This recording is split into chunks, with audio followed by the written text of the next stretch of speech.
Pomsta z Karen. Říká se, že pohostinství je jen hlídání dětí pro dospělé, kteří mají přístup k platebním kartám a božskému komplexu. Vlastním Azure Coast, luxusní butikový hotel na floridském Panhandle, který se stará o lidi, kteří považují all-inclusive za urážku a kteří dokážou pouhým dotykem rozeznat rozdíl mezi prostěradly s počtem nití 400 a 600. Tento podnik jsem vybudovala od základu. Nedědila jsem ho. Nevdala jsem se do něj, vyhrabala jsem ho z písku poté, co se mi rozpadlo první manželství a vzala jsem s sebou i svou cateringovou firmu. Moje kancelář má výhled na hlavní atrium, pevnost ze skla a samoty, odkud mohu sledovat lobby jako jestřáb kroužící nad polem myší. Byl úterý, vždycky den, kdy na můj stůl přistanou ty nejpodivnější administrativní granáty, když přišel požadavek na rezervaci. Moje ředitelka akcí, Sara, vešla s tím specifickým výrazem ve tváři. Znáte ten výraz? Je to výraz, který říká: mám klienta, který chce vypustit živé holuby uvnitř a potřebuji, abyste mu vysvětlila, proč je to biologické riziko. Valerie, řekla a položila mi na mahagonový stůl tlustý spis. Máme požadavek pro Grand Ocean Ballroom. Plný pronájem na víkend Memorial Day. Chtějí platinum balíček, rezervní vinný lístek a chtějí si přinést vlastní dort. Zasmála jsem se, aniž bych se podívala od svého notebooku. Zamítnuto. Máme šéfkuchaře cukráře, který se školil v Lyonu. Žádné externí jídlo. Kdo to je? Nějaký influencer, který se snaží vyměnit expozici za humří pohádky. To je to, řekla Sára a poklepala na složku. Je to firemní rezervace. Apex Synergies LLC, ale dodatek zahrnuje přípravu svatebního apartmá pro slečnu Astrid Vance a pánské salon pro pana Jordana Fieldse. Vzduch v místnosti se nejen změnil, ale vypařil. Srdce mi nepřeskočilo. Zastavilo se, zhodnotilo situaci a pak se znovu rozbušilo pomalým, těžkým rytmem válečného bubnu. Jordan Fields, můj bývalý snoubenec, muž, který před 5 lety rozhodl, že naše partnerství v cateringové firmě je příliš omezující a že jeho 24letá marketingová asistentka je pro jeho budoucnost strategicky vhodnější. Neopustil mě jen tak. Rozpustil LLC za mými zády, nechal mě z dluhy, zatímco on si vzal seznam klientů, aby si založil svou technologickou konzultační firmu. Valerie, zeptala se Sarah a přistoupila blíž. Zbledla jsi, znáš je. Pomalu jsem se napila svého vlažného espressa. Toto je část, kde vám řeknu, že pokud máte rádi příběhy o pomstychtivých ex a firemních válkách, měli byste pravděpodobně kliknout na tlačítko sledovat a dát palec nahoru tomuto zmatku, protože to, co vám teď povím, je levnější než terapie a uspokojivější než předvolání k soudu. Věřte mi, teprve začínáme.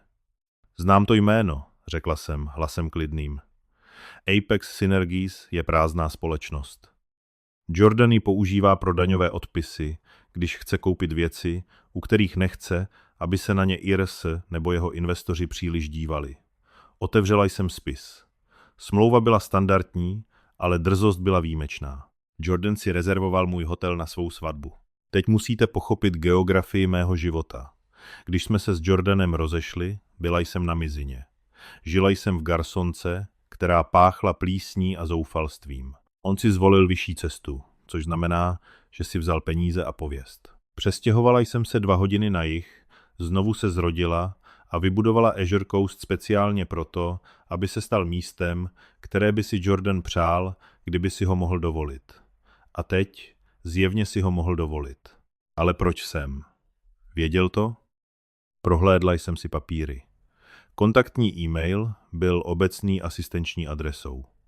Uvedený plánovač byla externí agentura z Miami. Neví to, zašeptala jsem, s chladným úsměvem na koutku úst. Myslí si, že je to jen další luxusní místo. Neví, že jsem majitelka. Sára se zamračila. Takže odmítneme. Technicky jsme na plné kapacitě, ale můžu je vměstnat, pokud peníze budou správné. Ale pokud je to osobní, je to osobní. Řekla jsem, vstala a šla k oknu. Dole se poslíčci nakládali zavazadla do Rollsu Royce. Strojovna mého impéria dokonale bzučela. Ale neodmítneme. Neodmítneme? Ne, otočila jsem se k ní zpět. Pokud odmítneme, prostě půjdou do hotelu vedle. Bude mít svůj dokonalý den. Pozvedne přípitek na svůj nový život a nikdy nepozná, jak blízko byl okraji útesu. Znovu jsem se podívala na smlouvu. Záloha byla masivní, nevratná.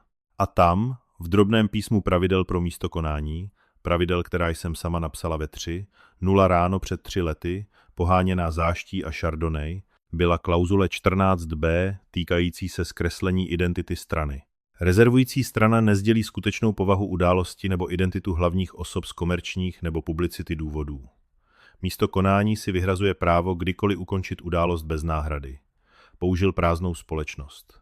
Neuvedl sebe jako primární kontakt. Skrýval se. Sara, řekla jsem a uhladila si sako. Schvalte rezervaci. Pošlete jim uvítací košík. Ten drahý s lanížovým olejem. Jste si jistá? Sarah vypadala vyděšeně. Je to dobrý kluk, ale nemá žaludek na krvavé sporty. Jsem si jistá, zalhala jsem. Ruce se mi jen trochu třásly. Ne strachem, ale adrenalinem. Je to stejný pocit, jako když stojíte na vysoké skokanské věži, díváte se dolů na vodu, víte, že pád bude dlouhý, ale dopad bude velkolepý. Jordan Fields přijde k nám domů. Přiveze svou novou snoubenku, Astrid, jméno, které znělo jako komiksový padouch nebo ostrý kámen, aby oslavili svou lásku na mých mramorových podlahách pod mými křišťálovými lustry, pili mou šampaňské. Sedla jsem si zpět a vzala si pero. S rozmachem jsem podepsala řádek schválení. Valerie je Sterling. Toto jméno jsem nepoužívala, když jsem byla s Jordanem. Tehdy jsem byla jen Valerie Fields. I když jsme ještě nebyli manželé, profesionálně jsem používala jeho jméno. Když jsem odešla, vzala jsem si zpět své rodné jméno a vyleštila ho, dokud se nelesklo jako diamant. Ještě jedna věc, Sara, zavolala jsem, když se blížila ke dveřím. Ano, šéfko. Zapište mě jako hlavní konzultantku logistiky pro akci. Nechci, aby mé jméno bylo na jakýchkoliv papírech pro hosty. Chci být neviditelná. Pokud se někdo zeptá, jsem jen provoz. Sara pomalu přikývla, pochopila, neviditelná. Otočila jsem se zpět k oknu. Oceán se vlnil, šedý a bouřlivý. Od pobřeží se blížila bouře. Počasí to nazvalo tropickou depresí. Já tomu říkala odpovídající atmosféra. Jordan si myslel, že si rezervuje místo. Co si ve skutečnosti rezervoval, bylo místo v první řadě na jeho vlastní účtování. A ta nejlepší část platil mi $150 za tuto výsadu. Otevřela jsem notebook a vytvořila novou složku s názvem Projekt IICR. Uvidíme, jak blízko slunci se ten bastard odváží letět. O 2 týdny později dorazil šťastný pár na prohlídku místa. Ujistila jsem se, že jsem nebyla nikde poblíž recepce, když se odbavovali. Místo toho jsem se usadila ve velkém sále v hotelové uniformě, černé košili z knoflíky, černých kalhotách a jmenovce s nápisem Valerie, personál akce. Žádná majitelka, žádná generální ředitelka, jen kolečko ve stroji. Vzala jsem si clipboard a předstírala jsem, že kontroluji nástěnná svítidla. Dvojité dveře se otevřely a oni vešli dovnitř. Jordan vypadal úplně stejně, což bylo otravné. Má takový typ tváře, která stárne jako senátor, stříbro se dotýká spánků, čelist ostrá jako kůl, oblečený v obleku, který stál víc než mé první auto. Byl přirozeně na telefonu. Vždycky byl na telefonu. A pak tu byla Astrid. Pokud byl Jordan staré peníze z technologií, Astrid byla influencerka na Instagramu, která právě objevila holandské šampaňské. Byla drobná, blond a vibrovala agresivní energií, která vysávala kyslík z místnosti. Měla na sobě sluneční brýle uvnitř v sále, který nemá okna. Je menší, než vypadalo online. Je menší, než vypadalo online, oznámila Astrid. Její hlas se odrážel od klenutých stropů. Nedívala se na architekturu ani na ručně malované nástěnné malby. Dívala se na prostor jako na pozadí pro sebe. Moje ředitelka akcí, Sára, vedla prohlídku. Její úsměv byl tak napjatý, že jsem se bála, že jí praskne sklovina. Ve skutečnosti, slečno Vance, tento pokoj pohodlně pojme 400 lidí. Pro váš seznam hostů 200 lidí bude působit poměrně prostorně. Nechci prostorné, štěkla Astrid. Sundala si brýle a odhalila oči, které byly chladné a hodnotící. Chci intimní, ale drahé intimní. Jordan, sundej ten telefon. Jordan snížil telefon, ale neodložil ho. Zlatíčko, jsou to investoři. Jsou nervózní z prognóz Kvutry. Jsem nervózní z toho, že květinové aranžmá budou vypadat jako pohřební ústav? Odsekla. Priorita. Stála jsem u servisního vchodu a zadržovala dech. Jordan vypadal unaveně. Ne unaveně z muže, který tvrdě pracuje. Unaveně z muže, který prodal svou duši a uvědomuje si, že platby jsou vyšší, než se inzerovalo. Sarah na mě ukázala. A toto je Valerie z našeho logistického týmu. Bude zajišťovat, aby fyzické uspořádání splňovalo vaše požadavky. Jordanovi oči mě přejaly. Toto byl ten okamžik. Okamžik, kdyby poznal ženu, se kterou žil 6 let. Ženu, se kterou plánoval život. Ženu, jejíž kreditní skóre zničil. Jeho pohled mě přešel, jako bych byla kus nábytku. Žádné rozpoznání, žádná jiskra, nic. Od rozchodu jsem si ostříhala vlasy na ostrou mikádo a obarvila je na tmavší hnědou.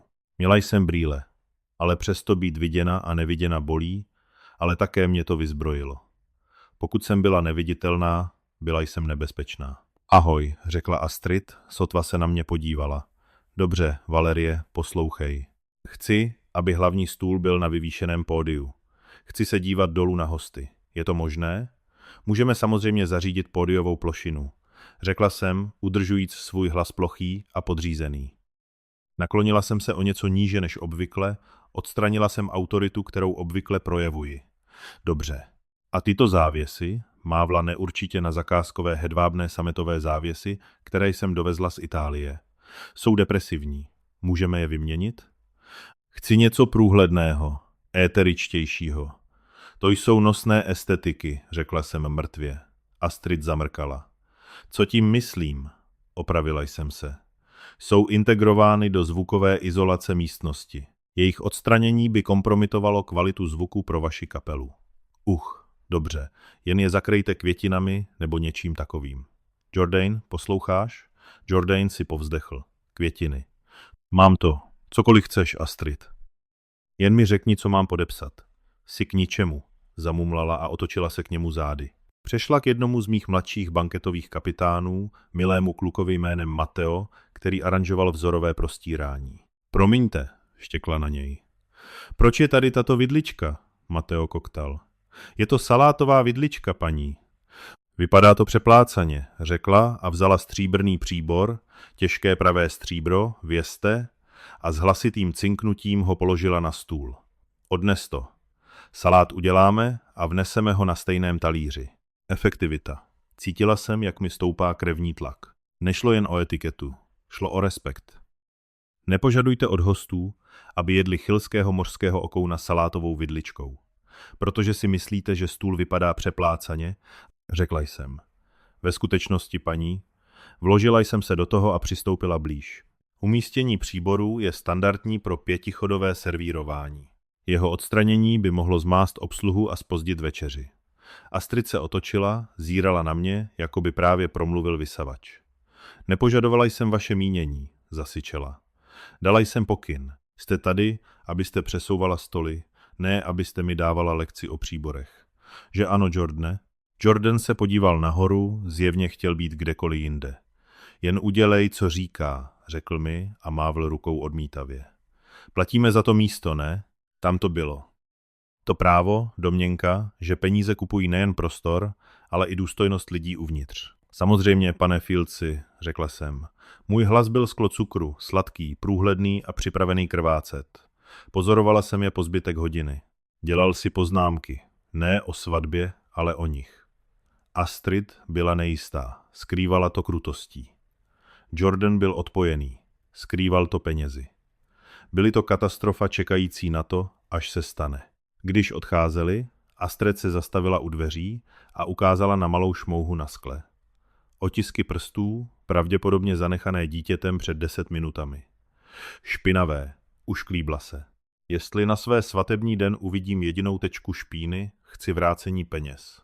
Snažíme se o dokonalost, řekla Sarah týdně. Snažte se víc, řekla Astrid. Jordan jí podržel dveře, táhl se za ní jako bitý pes s kabelkou Gucci. Když limuzína odjížděla, podívala jsem se na Sarah. Byla rozzuřená. Nesnáším je, řekla Sarah. Doslova je nesnáším. Můžeme jim naúčtovat daň za blbce? Ach, uděláme něco lepšího, řekla jsem a upustila poznámkový blok. Vytáhla jsem telefon a vytočila svého právního zástupce. Ahoj, Davide, řekla jsem do telefonu, když jsem šla zpět do své kanceláře a s každým krokem odkládala neviditelnou personu služebné. Potřebuji, abys vyhledal spis Apex Synergies a potřebuji, abys dvakrát zkontroloval klauzule o výhradnosti místa konání v naší standardní smlouvě, konkrétně ty týkající se morálky a chování. Ano, myslím, že dojde k porušení. Prošla jsem kolem šmouhy na dveřích. Neotřela jsem ji. Byla to připomínka. Chtěli zacházet s mým personálem jako se špínou. Dobře. Ukážu jim, co se stane, když se špína brání. Můj právník v obleku z proužky. Je to ten typ člověka, který čte obchodní podmínky pro zábavu.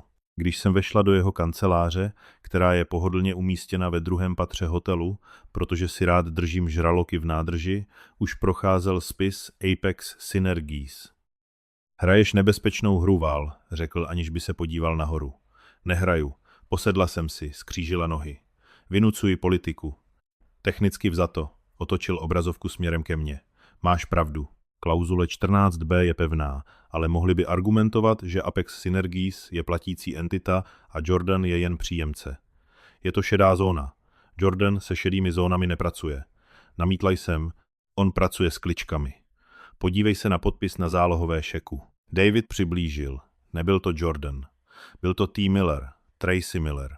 Řekla jsem, že jeho finanční ředitelka a také jeho milenka během posledního roku našeho vztahu, než upgradeoval na 24letou marketingovou stážistku a nyní na Astrid.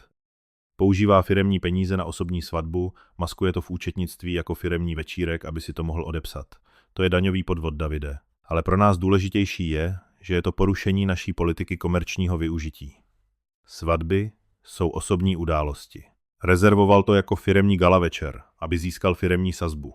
David tiše hvízdl. Dobře, okradli jsme vás o asi 20% rezervačního poplatku.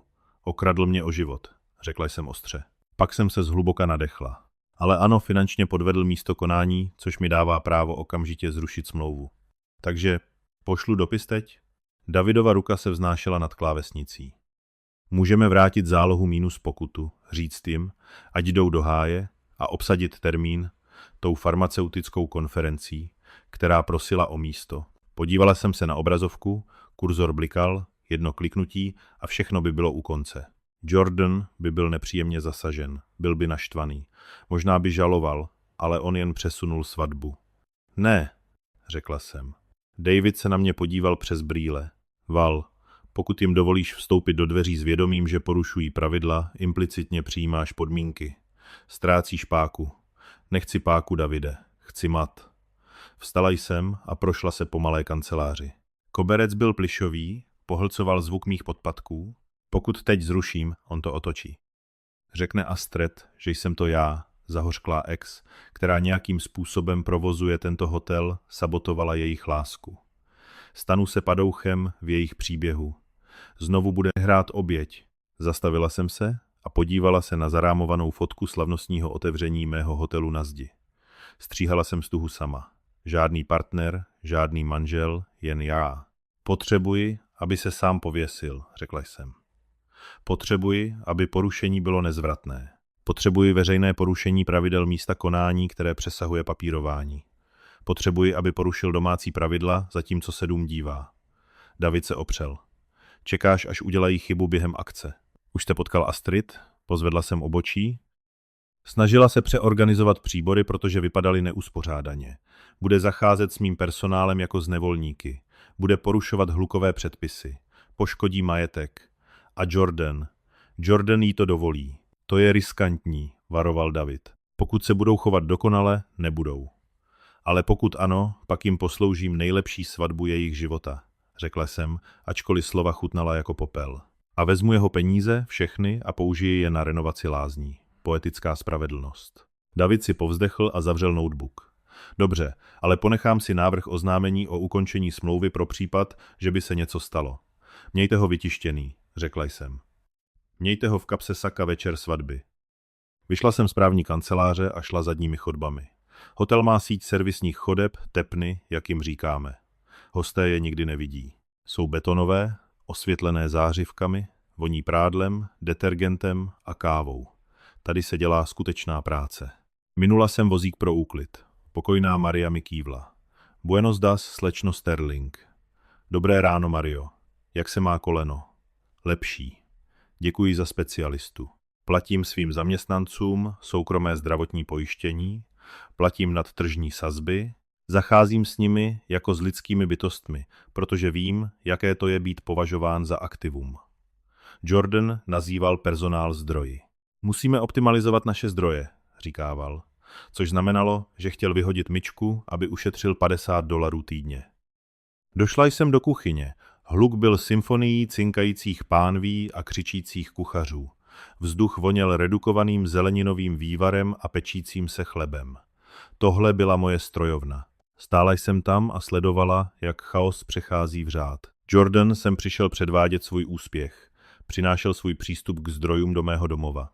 Vytáhla jsem telefon a napsala Sarah. Ujistěte se, že smlouva na svatbu Fieldových obsahuje dodatek o přísném chování a obtěžování. Nechte je podepsat každou stránku. O chvíli později Sarah odpověděla. Hotovo. Ani si to nepřečetli. Astrid se jen chtěla zeptat, jestli je papír organický. Usmála jsem se. Nikdy nečtou. To byla jejich fatální chyba. Mysleli si, že se jim svět podvolí, tak proč se obtěžovat čtením instrukcí? Past byla nastražena. Teď už jen zbývalo čekat, až kořist vstoupí a cvakne drát. Svatba dorazila s vlhkostí sauny a napětím jako při odpalu bomby. Velký sál byl proměněn. Musela jsem uznat, navzdory Astridiny osobnosti, místnost vypadala velkolepě. Bílé orchideje kapaly ze stropu jako zmrzlý déšť. Osvětlení bylo jantarové a měkké, skrývající nepořádek příborů.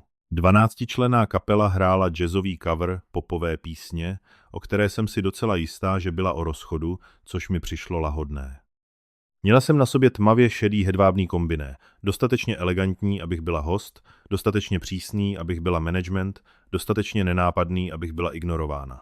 Stála jsem poblíž baru, popíjela perlivou vodu a sledovala cirkus. Jordan si u ledové sochy, která byla nevysvětlitelně tvarovaná jako labuť s diamantovým náhrdelníkem, dělal dvůr. Smál se příliš nahlas, svíral skotskou whisky jako záchranné lano. Vypadal spoceně. Astrid byla zjevením ve Vera Wang a marnivosti. Pohybovala se po místnosti ne jako nevěsta, ale jako supervizorka provádějící hodnocení výkonu. Neusmívala se. Kontrolovala úhly pro fotografa. Podívala jsem se na hodinky. 19, 15, začíná servis večeře. Tohle byla nebezpečná zóna. Špičkový servis je balet. Jeden chybný krok, studená polévka, upuštěná vidlička a iluze se rozpadne. Viděla jsem Marii, pokojskou, se kterou jsem mluvila na chodbě, jak pomáhá banketovému týmu. Měli jsme málo personálu kvůli chřipce, takže všichni pomáhali s odnášením předkrmů. Maria nesla těžký tác prázdných šampaňských sklenic. Astrid se otočila. Její obrovská, vysoká sukně se rozvlňovala a téměř se srazila s Marií. Maria stuhla, dokonale vyvažovala tác. Promiňte, paní. Astrid se podívala na své šaty. Nic na nich nebylo, ani kapka. Ale ucukla, jako by se dotkla moru. Dávej pozor, kam jdeš, štěkla Astrid. Její hlas prořízl jazzovou hudbu. Téměř si zničila šaty za $20 svou nešikovností. Velmi se omlouvám, paní. Maria sklonila hlavu. Neomlouvej se. Buď kompetentní, sykla Astrid. Udělala jsem krok vpřed, rukami svírala sklenici, ale zastavila jsem se. Ještě ne. Sledovala jsem, jak Jordan přistoupil a položil ruku na Astridino břicho. Zlatíčko, uklidni se. Je to v pořádku. Není to v pořádku, Jordan. Pomoc je všude. Je to jako zamoření. Zamoření. Cítila jsem, jak se mi do žaludku usazuje chladná zuřivost. Byla těžší než hněv, který jsem cítila kvůli rozvodu. Tohle bylo profesionální. Byla to moje rodina, kterou urážela.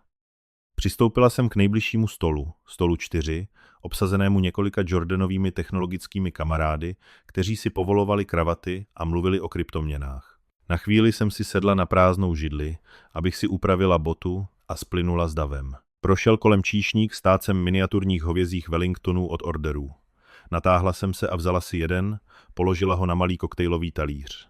Technicky jsem ochutnávala pro kontrolu kvality. Astrid se prohnala kolem stolu a zamířila k Sweetheart Days. Uviděla mě. Zastavila se.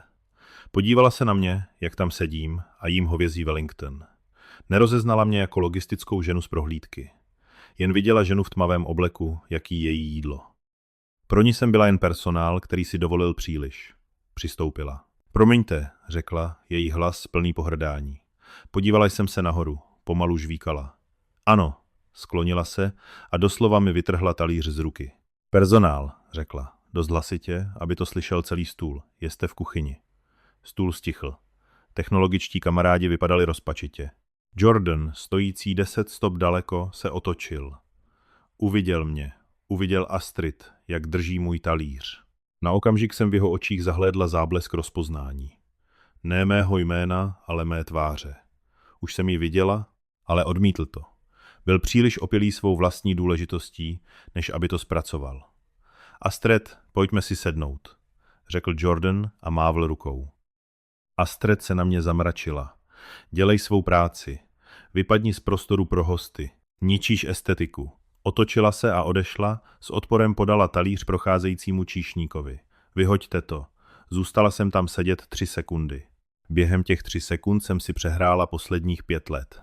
Slzy, slyšení o bankrotu, noci, kdy jsem v tomto hotelu drhla toalety, protože jsem si ještě nemohla dovolit noční úklid. Způsob, jakým jsem toto místo budovala cihlu po cihle, aby bylo svatyní pohostinnosti. A tato žena, tato turistka v mém životě, mi právě řekla, abych jedla v kuchyni. Nekřičela jsem. Nedělala jsem scénu. Vstala jsem. Uhladila jsem si svůj hedvábný kombiné. Položila jsem látkový ubrousek na stůl, dokonale složený. Podívala jsem se na Jordana, který vedl Astrid k jejich trůnu. Dobře, pomyslela jsem si. Chceš, aby personál jedl v kuchyni? Pak uvidíme, jak budete jíst, až personál zmizí. Otočila jsem se a šla k servisnímu východu. Neohlédla jsem se. Minula jsem Sarah, která stála u dveří s očima do kořán. Viděla všechno. Val, zašeptala. Jsi v pořádku? Zastavila jsem se. Podívala jsem se na ní. Moje tvář musela být děsivě klidná, protože udělala krok zpět. Sarah, řekla jsem tiše. Spusť protokol 0. Protokol 0, ale to je pro nouzové situace, požáry, hurikány. Tohle je hurikán, řekla jsem a otevřela kývavé dveře. Je to kategorie 5 jménem Astrid. Vypněte to. Vešla jsem do kuchyně. Zasáhl mě hluk. Horko. Všichni přestaňte, řekla jsem. Nebyl to křik. Byl to příkaz. Kuchyně stichla. Kuchaři stuhli s pánvemi v polovině pohybu. Odložte nástroje, řekla jsem. Vypněte trouby. Pro dnešek končíme. Kuchař, šéf kuchaře, velký muž jménem Henry, vystoupil vpřed. Paní, hlavní chod, mořský okoun. Mořský okoun je zrušen, řekla jsem. Personál jí v kuchyni, tak pojďme jíst. Popadla jsem láhev Dom Perignon ze servisní lednice, otevřela jsem zátku a napila se. Máte 15 minut na zbalení, řekla jsem místnosti. Uzavíráme hotel. V komerční kuchyni, když se vypnou odsávací digestoře, zavládne zvláštní ticho. Je tíživé, tlačí vám na bubínky. Paní Sterlingová, řekl Henry a otřel si ruce o zástěru. To myslíte vážně? Smlouva je neplatná, řekla jsem a šla směrem do kanceláře v zadní části, kde byly hlavní ovládací prvky. Porušili klauzuli 7, zneužívání personálu, a klauzuli 14, podvodné rezervace. Využívám své právo jako majitelka odmítnout službu. Podívala jsem se na svůj tým, 30 lidí, kuchařů, myčka nádobí, číšníků, vypadali zmateně, ale také uvolněně. Celý týden se potýkali s Astridiny požadavky. Všichni dostanou zaplaceno za celou směnu, oznámila jsem, plus bonus za nebezpečí. Teď ukliďte pracoviště. Nechci, aby z této místnosti odešla jediná talíř.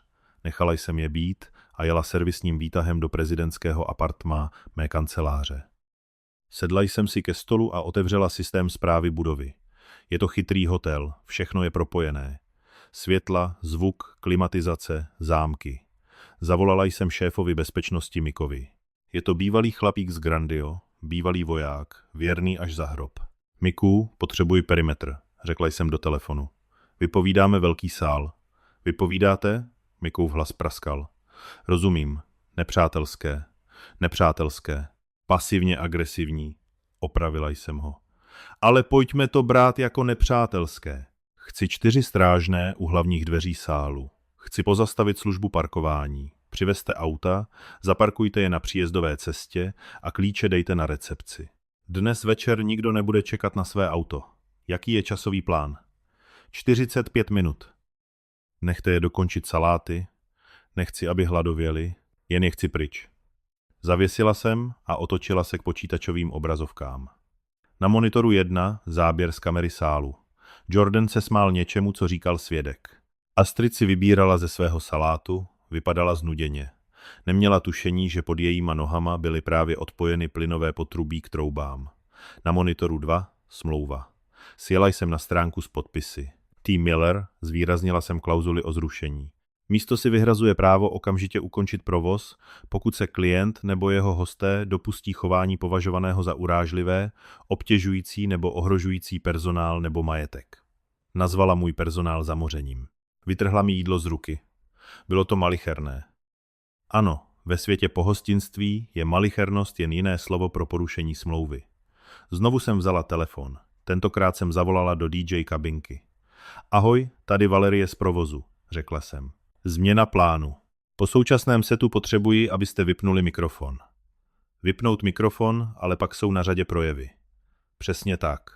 Furta, řekla jsem. Vypněte mikrofon, zbalte si vybavení. Řekněte jim, že je přepětí. Pokud se zeptají, budete zaplaceni v plné výši. Dobře, jste šéfka. Ano, zašeptala jsem a dívala se na Astrid na obrazovce. Jsem. Dívala jsem se na obrazovku. Číšníci odnášeli talíře se saláty. Obvykle by se teď připravoval hlavní chod. Syčení 200 filé na grilu. Místo toho byla kuchyně tmavá. Personál seděl na nerezových pracovních stolech a jedl svatební jídlo. Henry krájel hovězí Wellington a podával ho myčkám nádobí. Byla to krásná vzpoura. Na záběru jsem viděla Sára vstupovat do sálu. Vypadala bledě. Šla ke stolu pro hosty a něco zašeptala Jordanovi. Jordan se zamračil, ukázal na hodinky. Sára zavrtěla hlavou a ukázala na dveře kuchyně. Astrid praštila rukou do stolu. Tady to začíná. Opřela jsem se v křesle, kůže tiše vrzala. Toto byl moment páky. Byli v pasti. Měli 200 hostů, žádné jídlo a místo, které se kolem nich pomalu zavíralo. Můj telefon zavibroval. Text od Jordana. Kdo je to? Plánovač říká, že je v kuchyni problém. Vyřešte to. Platí mi jmění. Stále si myslel, že mluví s zaměstnancem. Stále si myslel, že peníze jsou univerzálním dálkovým ovladačem reality. Neodpověděla jsem. Místo toho jsem otevřela aplikaci pro ovládání klimatu. Velký sál, aktuální teplota 22 grad Celsius. Cílová teplota 29 grad CT. Stiskla jsem Enter. Je květen na Floridě. Bez klimatizace se místnost s 200 lidmi stane bažinou asi za 20 minut. Nejenže jsem je vyhazovala. Potila jsem je ven. Další doušek šampaňského. Chutnal jako vítězství. Křupavé, studené a drahé. Dveře mé kanceláře se otevřely. Byl to David, můj právník. V ruce držel oznámení o ukončení. Opravdu to děláte? Řekl a díval se na obrazovky. Personálí v kuchyni, Davide, řekla jsem. A dnes večer majitelí v kanceláři a hosté nejedí vůbec. David se podíval na monitor. Astrid křičí na vyděšeného číšníka, který vysvětluje, že není žádný sebus. Opravdu vás naštvala? Poznamenal David. Nejde o hněv, Davide, řekla jsem a snížila teplotu klimatizace o další 2 grad na obrazovce. Jde o standardy a právě neuspěli v inspekci. Vstala jsem. Pojďme dolů. Chci to oznámit osobně. Jdete do Lví jámy? Ne. Usmála jsem se a zkontrolovala svůj odraz v tmavém monitoru. Jsem zoolog a je čas krmení. Vklouzla jsem na balkon mezipatra s výhledem na sál. Je to skryté místo, obvykle používané pro osvětlovače, skryté za mříží z umělého břečťanu. Odtud jsem byla jako bůh schlížející na rozpadající se Olymp. Místnost se už měnila. Bylo to cítit. Křupavý, klimatizovaný vzduch byl nahrazován těžkým, vlhkým dechem floridské bažiny.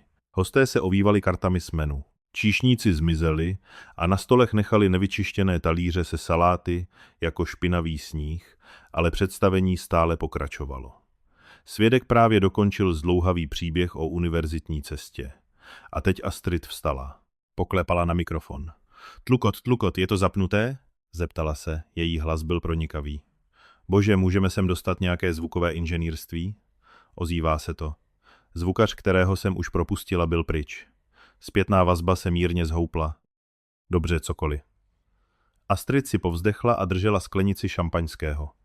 Jen chci poděkovat všem za to, že přišli svědčit tomuto vylepšení. Několik nervózních chichotů z davu. Ne, vážně, pokračovala a mávla vlasy. Jordan mi řekl o své minulosti. Řekl mi, jak byl omezený, jak uvízl v partnerstvích, obchodních i osobních, která nerozuměla jeho vizi. Sevřela jsem zábradlí. Mluvila o mně. Jordan přepsal historii, aby ze mě udělal kotvu, která ho držela dole místo motoru, který ho poháněl vpřed. Začal od nuly, řekla Astrid a gestikulovala směrem k místnosti. A teď se podívejte, je tady. Jsme tady v tomto mírně adekvátním hotelu, zamumlal Dav a urážel místo, kde stojíte. Odvážný tah, oslavovat fakt, že skutečná třída vždycky stoupá na vrchol. Jordan, zlato, konečně si našel někoho, kdo odpovídá tvému daňovému pásmu a tvé ambici. Zvedla sklenici na povýšení a na opuštění minulosti tam, kde patří v koši. Napila se. Jordan se zazubil, vypadal jako kočka, která snědla kanárka a pak si koupila jeho firmu. Bylo to odporné, bylo to dokonalé. Když sklenici položila, v místnosti nastalo ticho. Ne ticho úžasu, ticho zmatení. Kapela nezačala hrát. Číšníci nenalévali toastové víno. Haló. Astrid se podívala směrem k pódiu. Hudba. To byl signál. Last by Eda James. Haló. Nic. Pak hostka u stolu 9, starší žena v flitrech, mávla rukou. Promiňte. Je mi tady horko? Je tu dusno? Přidala se další hostka. Astrid se zamračila. Jordan. Řekni jim, ať zesílí klimatizaci. A kde je hlavní chod? Můj otec je diabetik. Potřebuje jíst. Jordan vstal a rozhlédl se. Manažer obsluhy. Nikdo neodpověděl. Podlaha byla prázdná od personálu. Ze svého místa jsem vytáhla vysílačku. Miku, šeptala jsem, zahajte uzamčení. Pod mnou se hlavní dvoukřídlé dveře do lobby zacvakly. Nebyly zamčené. Požární předpisy to zakazují. Ale magnetické držáky se aktivovaly, takže byly těžké. Co se děje? Astridův hlas stoupal, ztrácel svůj uhlazený povrch. To je směšné. Budu vás žalovat k zemi. Sledovala jsem, jak Jordan vytáhl telefon. Někoho vytáčel, pravděpodobně logistického konzultanta. Můj telefon zavibroval v kapse. Podívala jsem se na něj. Jordan Fields volá. Nechala jsem ho zvonit. Horko stoupalo. Viděla jsem pot na Jordanově čele. Květiny na stolech se začaly sklánět. Napsala jsem text Sarah. Jdi říct Jordanovi, že majitelka ho okamžitě žádá o přítomnost na nádvoří ohledně smluvní nouze. Viděla jsem Sarah vstupovat do místnosti ze servisních dveří. V té obrovské místnosti vypadala malá, ale šla s odhodláním. Přistoupila ke stolu pro hosty. Naklonila se a zašeptala Jordanovi. Jordanova tvář zbělala. Podíval se na Astrid, pak zpět na Sarah. Teď? Řekl dostatečně nahlas, abych ho slyšela. Sarah přikývla. Dobře. Jordan praštil ubrouskem o stůl. Astrid, zůstaň tady, jdu někoho vyhodit. Vyhodit všechny, zakřičela Astrid za ním. A přines mi dietní kolu. Jordan dupal směrem k bočnímu východu, mířil na nádvoří. Odvrátila jsem se od balkonu. Byl čas sestoupit. Zkontrolovala jsem si make-up v zrcátku. Dokonalý, chladný, klidný. Sešla jsem po točitém schodišti na nádvoří. Je to krásný prostor. Kamenná fontána, plynové lucerny, jasmínové popínavé rostliny. Stála jsem u fontány, mlha ochlazovala vzduch. Čekala jsem. Dveře se rozletěly. Jordan vyběhl, smokingová bunda rozepnutá, kravata povolená. Kde je manažer? Zakřičel na prázdné nádvoří. Chci hned majitele. Vyšla jsem ze stínu jasmínové mříže. Lo Jordan, řekla jsem. Zastavil se. Přimhouřil oči. Osvětlení nádvoří bylo tlumené a romantické. Kdo jste? Jste majitelka? Podívejte, váš personál je nekompetentní. Klimatizace je rozbitá a moje žena je. Přistoupil blíž. Světlo z lucerny dopadlo na mou tvář. Přestal dýchat. Ústa se mu otevřela, ale nevyšlo žádné slovo. Bylo to jako sledovat počítač, jak padá a restartuje se v reálném čase. Valerie, zašeptal. Ahoj Jordan, řekla jsem a založila si ruce. Jak se máte na svatbě? Sebus není k dispozici. Vy, rozhlédl se v panice. Co tady děláte? Pracujete tady? Zasmála jsem se. Byl to suchý, ostrý zvuk. Pracovat tady, Jourdain. Podívejte se kolem sebe. Gesto jsem udělala k rozlehlému rezortu, věžním apartmá, upraveným zahradám. Nepracuji tady. Přistoupila jsem blíž. Vlastním to. Vy vlastníte tohle, zamumlal Jordan. Jeho oči těkaly ode mě k logu hotelu vytesanému do kamenné fontány. Každá cihla, řekla jsem, každé prostěradlo, každá smlouva, včetně vaší. Nervózně se zasmál. Byl to reflex. Dobře, Val, dobře pro tebe. Dobře jsi to udělala. Ale podívejte, to je šílené. Nemůžete mi prostě zrušit svatbu, protože žárlíte. Žárlíte? Opakovala jsem slovo, jako by to byla cizí mince. Jourdain, zarezervoval si mé místo pod falešným jménem, abys se vyhnul placení sazby komerční daně. A tvoje žena právě napadla můj personál. Tohle není o žárlivosti. Je to o odpovědnosti. Nikoho nenapadla, je jen vybíravá. Vytrhla mi talíř z ruky. Jourdain, řekla jsem klidně. Já, majitelka, řekla mi, abych jedla v kuchyni. Jordan zbledl. To jste byla vy v tom overallu? To jsem byla já? Projel si rukou vlasy. Dobře, podívejte. Nevěděl jsem, omlouvám se. Astrid je pod velkým tlakem. Prostě to napravíme. Zapněte klimatizaci. Dostaňte jídlo ven. Zaplatím navíc. Cokoliv chcete, dvojnásobný poplatek. Nechci vaše peníze, Jourdain, už mám váš vklad. Podle smlouvy, kterou jste podepsal, nebo spíše kterou podepsala vaše milenka Tracy, si ho ponechám v případě porušení. Tracy není moje, začal, pak se zastavil. Uvědomil si, že je v minovém poli. Nechte to být, přerušila jsem ho. Tady je realita. Událost skončila. Policie byla informována, že máme na pozemku narušitele. Máte 15 minut na opuštění pozemku, než dorazí, aby pomohli s odstraněním. Narušitelé, my jsme hosté. Hosté dodržují kodex chování. Vy jste nyní odpovědnost. Dveře na nádvoří se znovu zabouchly. Astrid vyšla ven, spocená, make-up se jí začal rozmazávat. Jourdain, co to tak trvá? Je tam sauna. Lidé odcházejí. Zastavila se, když mě uviděla. Ty? Ukázala prstem s upravenými nehty. Ta, co jí v kuchyni. Co tady děláš? Jordan, proč mluvíš s personálem? Jordan se na ní podíval, pak na mě.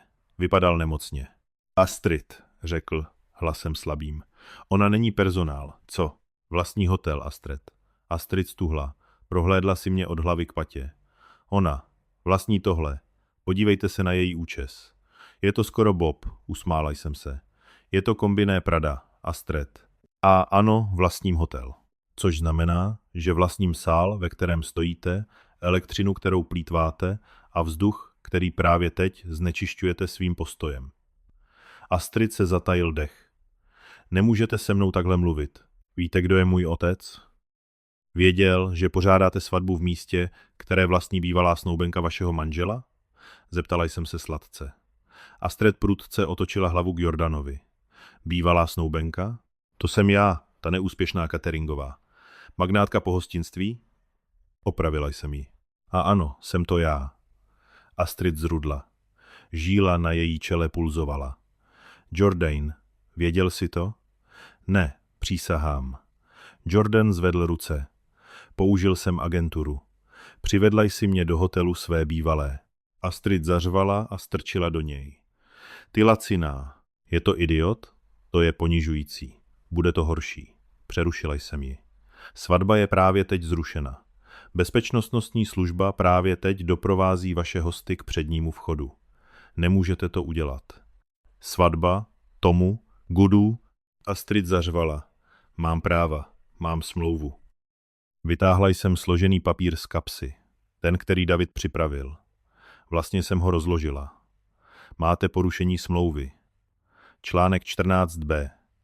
Článek 7. Článek 9. V podstatě jste porušili všechna pravidla kromě zákazu kouření. Noc je mladá. Podala jsem papír Jordanovi. Vzal si ho, jako by to byla rozsudek smrti. Máte ještě 10 minut. Podívala jsem se na hodinky. Doporučila bych vám jít si pro kabelku. Je těžké zastavit Uber bez telefonu. Uber, Astrid vypadala, že se pozvrací. Nevezmu si Uber ve večerních šatech Vera Wang, Pak můžete jít pěšky, řekla jsem. Je to krásná noc. Trochu vlhká, ale. Astrid vydala prvotní křik frustrace a obrátila se na Jordana. Vyřeš to. Vyřeš to teď, nebo přísahám při Bohu, Jordan, spálím tvůj život. Myslím, řekla jsem tiše. Někdo vás už předběhl. Otočila jsem se a začala se vracet ke dveřím hotelu. Počkejte, zavolal Jordan. Valerie, prosím, nedělejte to. Přemýšlejte o tom, co jsme měli. Zastavila jsem se. Neotočila jsem se. Přemýšlím o tom, Jordan. Řekla jsem, přemýšlím o garsonce. Přemýšlím o dluhu, který si mi nechal. Přemýšlím o tom, že personálí v kuchyni. Ale dnes večer personálí Humra Thermidor a vy jíte pokorný koláč. Prošla jsem dveřmi a nechala je za sebou zavřít. Protokol 0 byl dokončen. Teď úklid. Vrátila jsem se do lobby. Byl to chaos, ale kontrolovaný chaos, ten, který mám ráda. Můj bezpečnostní tým, oblečený v tmavých oblecích, zdvořile, ale pevně vedl hosty k východu. Stojan pro Valet byl zónou katastrofy zmatených lidí, čekajících na auta, která byla zaparkovaná na spodním parkovišti. Co se děje? Zeptala se mě družička, držíc v ruce boty. Problém s údržbou budovy. Lehce jsem zalhala. Únik plynu v kuchyni. Velmi nebezpečné. Museli jsme evakuovat pro vaši bezpečnost. Únik plynu? Vydechla. Ach, můj bože. Ano, strašné. Prosím, přesuňte se k východu. Je úžasné, jak snadno lidé věří lži, když se týká jejich bezpečí. Venku pod přístřeškem se realita začala pro Jordana a Astrid naplňovat. Stáli na obrubníku. Žádná limuzína, žádná fanfára, jen jejich zavazadla, která moji poslíčci efektivně odstranili z apartmá pro novomanžele a naskládali na chodník. Astrid vzlikala. Hlasité, ošklivé vzliky. Měla rozmazanou řasenku.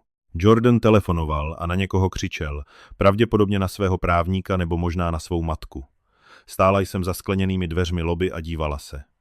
David, můj právník, ke mně přistoupil. Jste tady, poznamenal. Po příjezdové cestě se objevilo policejní auto, světla tiše blikala. Vystoupili 2 policisté, znali mě.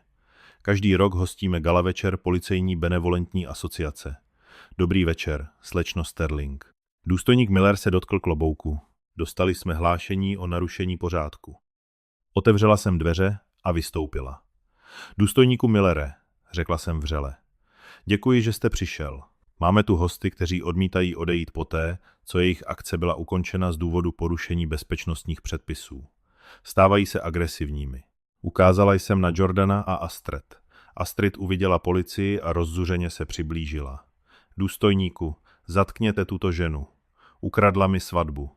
Důstojník Miller se podíval na Astrid, rozcuchanou, křičící, se skvrnami od řasenky, a pak na mě, klidnou, vyrovnanou, stojící na schodech mého vlastního hotelu. Paní, řekl Miller Astrid, musíte stišit hlas. Neříkejte mi, co mám dělat. Víte, kdo jsem? Je mi jedno, kdo jste, paní. Majitelka vás požádala, abyste odešla. To znamená, že odejdete. Jinak je to trestné narušení pozemku. Trestné narušení pozemku. Jordan přiběhl. Důstojníku, zaplatili jsme za toto místo a smlouva byla zrušena. David vstoupil a podal policistovi kartu. Občanskoprávní záležitost týkající se vrácení peněz. Trestní záležitost týkající se přítomnosti na pozemku právě teď. Důstojník Miller přikývl. Slyšeli jste muže. Čas jít, lidi. Jordan se na mě podíval. Jeho oči prosily. Val, prosím. Kam máme jít? Je víkend Memorial Day. Všechno je zamluvené. Slyšela jsem, že motel 6 u dálnice má volná místa, řekla jsem. Nechávají pro vás světlo zapnuté. Několik hostů, kteří si uvědomili, že svatba je skutečně u konce, začalo vytahovat telefony. Jedna z nich, dívka s modrými vlasy, kterou jsem poznala jako lifestyle vlogerku z TikToku, natáčela celé to dění. Ach můj bože, lidi, vyprávěla do svého telefonu. Majitelka právě vystěhovala nevěstu, to je šílené. Svatební selhání, hotelové drama, podívala se přímo do kamery a mrkla. Astrid uviděla telefon. Přestaň natáčet. Přestaň s tím. Vrhla se na dívku.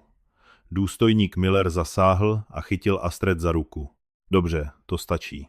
Paní, půjdete s námi ochladit se, nebo můžete hned nasednout do taxíku. Astrid ucukla. Odcházím. Nesnáším tohle místo. Nesnáším Floridu. Popadla kufr a začala ho vláčet po příjezdové cestě, její podpatky nerovnoměrně klapaly na dlažbě. Jordan tam na chvíli stál, podíval se na svou ženu, jak odchází do tmy. Podíval se na své zmatené hosty. Podíval se na mě. Vyhrála jsi? Napsal rty. Vyhrála jsem před 5 lety, Jordan. Řekla jsem dostatečně nahlas, aby to slyšel. Dnes jsem jen nevybrala šek. Sklopil hlavu, zvedl tašku na oděvy a následoval Astrid. Sledovala jsem, jak mizí po dlouhé palmové příjezdové cestě. Vlogerka stále natáčela. Show skončila. Lidi. Řekla jsem davu. Valet vám přiveze auta. Bezpečnou cestu domů. Otočila jsem se a šla zpět dovnitř. Klimatizace v lobby na mě dopadla chladně, ostře, dokonale. Sara, zavolala jsem. Ano, šéfko. Objevila se mi u lokte, vypadala nadšeně. Odemkni bar, otevři horní polici. Dnes večer jsou drinky na účet podniku pro personál. A jídlo? Pošlete zbytek humra do místního útulku. Ale nechte mi 1 talíř. Umírám hlady. Kde budete jíst? Usmála jsem se. V kuchyni. Další ráno se slunce zvedlo nad Mexickým zálivem jako zlatá mince, která se vrhla na oblohu. Seděla jsem na svém balkoně s šálkem kávy a svým iPadem. Internet se rozpadal. Video na TikToku mělo 4 miliony zhlédnutí. Titulek: Svatba CEO zrušena uprostřed přípitku majitelkou hotelu BTCHX Karma. Komentáře byly ohnivou řekou. Způsob, jakým stála na schodech. Quen, počkej, je to ten Jordan Fields, který propustil 500 lidí přes Zoom? Zaslouží si to. Personálí v kuchyni by mělo být na tričku. Moje marketingové metriky raketově vzrostly. Rezervace na příští sezónu se přes noc zvýšily o 400%. Lidé mě neviděli jako padoucha. Viděli mě jako strážce standardů. Značku Azure Coast jsem prezentovala jako místo, které netoleruje žádné nesmysly. Byli jsme nyní hotel FK, Around and Find Out a zjevně je to velmi lukrativní nika. Sara zaklepala na mé dveře. Máte zásilku, řekla s úsměvem. Položila krabici na stůl. Byla z Jordanovy kanceláře. Otevřela se mi. Byl to podepsaný protokolu o ukončení smlouvy a šek za škody na koberci. Někdo rozlil červené víno během evakuace. A poznámka. Udělala jsi svůj bod. Jej. Zmačkala jsem poznámku a hodila ji do koše. Stále si myslel, že jde o to udělat bod. Nešlo. Šlo o vyčištění domu. Také, dodala Sára. Astrid je na Twitteru v trendech. Ne v dobrém. Video, jak se vrhla na vlogerku, jí stálo sponzorské smlouvy. Tragické, řekla jsem, popíjejíc svou kávu. Pošlete ovocný koš vlogerce. Pozvěte ji zpět na bezplatný víkendový pobyt. Už hotovo. Podívala jsem se na oceán. Bouře prošla. Voda byla modrá a klidná.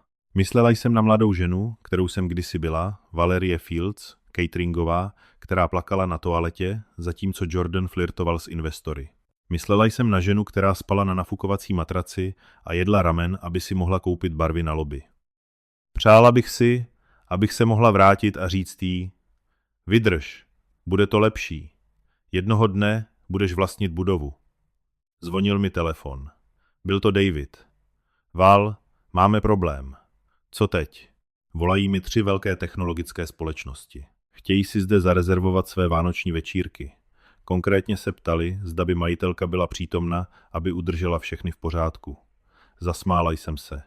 Řekněte jim ano, ale cena se právě zvýšila. O 30%, si nemilosrdná. Jsem efektivní, řekla jsem.